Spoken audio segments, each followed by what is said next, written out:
अच्छा, एक बात सोचिए, दुनिया को चलाता कौन है? अगर दिमाग में फौरन अमेरिका या रूस का नाम आ रहा है ना, तो शायद ये सोच थोड़ी सी पुरानी हो गई है। आज की दुनिया वो एक शतरंज के खेल की तरह है जहां कई नए और बहुत पावरफुल खिलाड़ी मैदान में उतर आए हैं। तो चलिए, आज इन्हीं नए किंग मेकर्स की कहानी को समझते हैं। तो फिर असली सवाल तो यही है, आज की तारीख में दुनिया पर राज किसका है? क्या कोई एक देश है या फिर कोई बहुत बड़ा शक्तिशाली ऑर्गेनाइजेशन? जो भी जवाब मन में आ रहा हो, यकीन मानिए असलियत शायद उससे कहीं ज्यादा चौंकाने वाली है। देखिए, सच तो ये है कि वो एक अकेले सुपर हीरो वाला जमाना अब खत्म हो रहा है। दुनिया अब एक टीम जैसी बन गई है, जहां पावर किसी एक कैप्टन के हाथ में नहीं है, बल्कि कई जरूरी प्लेयर्स में बट गई है। तो फिर देर किस बात की? चलिए मिलते हैं इन्हीं खिलाड़ियों से। हमारी लिस्ट में जो पहला खिलाड़ी है वो है यूरोपियन यूनियन। ये एक ऐसा कमाल का संगठन है जिसे उन देशों ने मिलकर बनाया है जो सदियों तक एक दूसरे के खून के प्यासे थे। जी हाँ, इसकी कहानी शुरू होती है सेकेंड वर्ल्ड वॉर की तबाही और राख से। ये जो टाइमलाइन है ना, ये दिखाती है कि कैसे दुश्मन दोस्त बने। देखिए, शुरुआत हुई कोयले और स्टील जैसे रिसोर्सेज को शेयर करने से। आइडिया सिंपल था, अगर रिसोर्स सबके होंगे तो लड़ाई कौन करेगा। बस धीरे धीरे ये इकोनॉमिक पार्टनरशिप एक पॉलिटिकल यूनियन में बदल गई और फाइनली 1992 में जन्म हुआ यूरोपियन यूनियन का, और कुछ ही सालों में उनकी अपनी करेंसी यूरो भी आ गई। यूरोपियन यूनियन को सिर्फ एक ऑर्गेनाइजेशन समझने की गलती मत कीजिएगा। ये लगभग एक सुपर स्टेट जैसा है। मतलब सोचिए, इसका अपना झंडा है, अपना राष्ट्रगान है, अपनी करेंसी है। जब ये ग्लोबल स्टेज पर बोलता है तो एक अकेली, बहुत ही पावरफुल आवाज के तौर पर बोलता है। और हाँ, जब भी ताकत की बात होगी तो पैसों की बात तो होगी ही। यूरोपियन यूनियन की इकोनॉमी लगभग 17 ट्रिलियन डॉलर की है। 17 ट्रिलियन!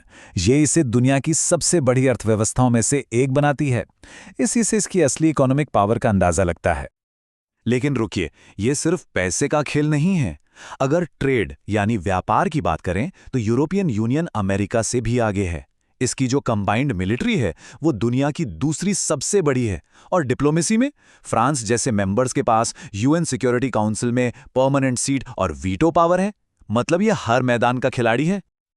पर इस सुपर टीम में कुछ दरारें भी पड़ी हैं, और सबसे बड़ा झटका था ब्रेक्जिट, जब यूनाइटेड किंगडम ने इस यूनियन को छोड़ने का फैसला कर लिया। इस एक कदम ने यूरोप की एकता के पूरे आइडिया पर ही एक बहुत बड़ा सवाल खड़ा कर दिया। अच्छा, अब यूरोप के इस फॉर्मल स्ट्रक्चर से निकलते हैं और चलते हैं एशिया की तरफ।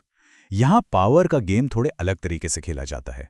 यहाँ जोर जबरदस्ती नहीं, बल्कि कोऑपरेशन और सबकी सहमति पर जोर दिया जाता है। और एशिया में इस नए मॉडल का सबसे बेहतरीन उदाहरण है आसियान, यानी आसियान। ये साउथ ईस्ट एशिया के 10 देशों का एक ग्रुप है जिन्होंने मिलकर फैसला किया कि भाई हम साथ मिलकर काम करेंगे ताकि इकोनॉमिकली तरक्की कर सकें और अपने इलाके में शांति भी बनाए रख सकें। आसियान की जो कामयाबी है ना, वो 3 मजबूत पिलर्स पर टिकी है। पहला है सिक्योरिटी कम्युनिटी, जिसका काम ये देखना है कि मेंबर देश आपस में लड़े नहीं।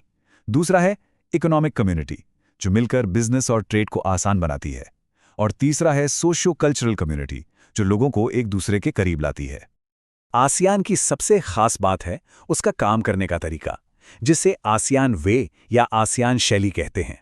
इसका सीधा सा मतलब है टकराव से बचो और हर मसले को दोस्तों की तरह आराम से बातचीत करके सुलझाओ।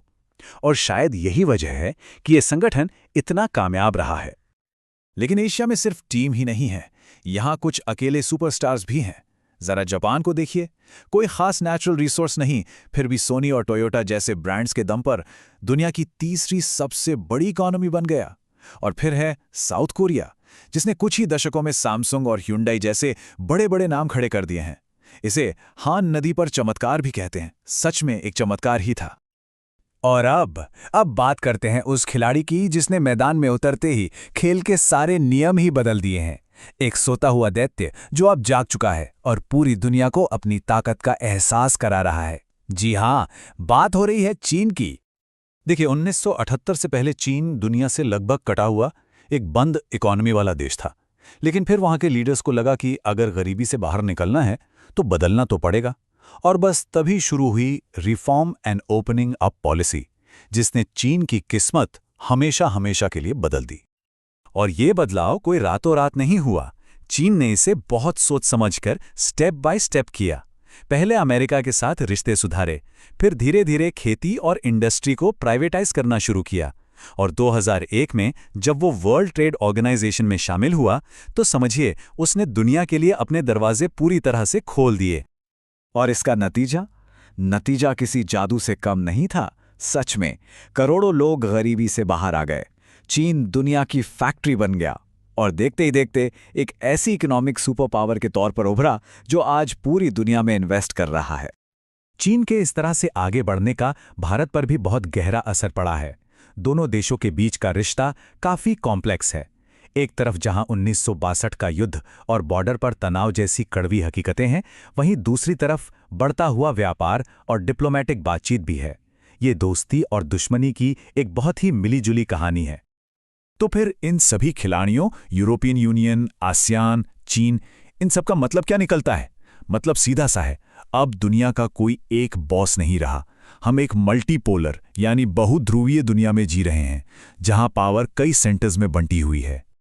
तो इस नई दुनिया में स्वागत है। ये एक ऐसी दुनिया है जहां पावर किसी एक के हाथ में नहीं, बल्कि कई अलग अलग खिलाड़ियों के बीच शेयर हो रही है।